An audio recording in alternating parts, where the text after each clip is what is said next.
બનાસકાંઠાના દાંતીવાડા તાલુકાના ગોડ ગામે ઠાકોર સમાજની એક ઐતિહાસિક બેઠક મળી હતી, જ્યાં સમાજને વિખેરી નાખતા અને યુવાનોને ગેરમાર્ગે દોરતા કુરિવાજોને સમૂળે દૂર કરવાનો નિર્ણય લેવાયો છે. ગામના વડીલો, આગેવાનો અને યુવાનોએ સર્વસંમતિથી સખ્ત ઠરાવ પસાર કરીને સમાજ સુધારણાની દિશામાં એક મજબૂત દાખલો બેસાડ્યો છે.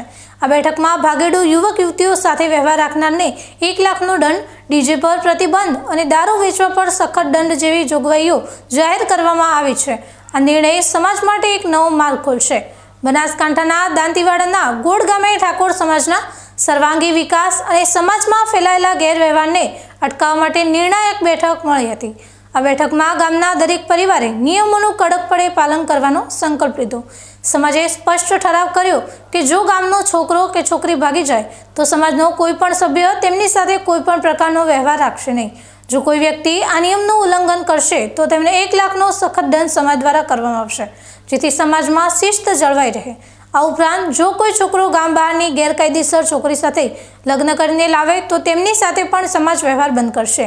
સમાજના યુવાનોને યોગ્ય દિશા મળે તે હેતુથી ગામમાં કોઈ પણ પ્રસંગ કે કાર્યક્રમમાં ડીજે અથવા ભારે સાઉન્ડ વગાડવા પર સંપૂર્ણ પ્રતિબંધ મુકાયો છે.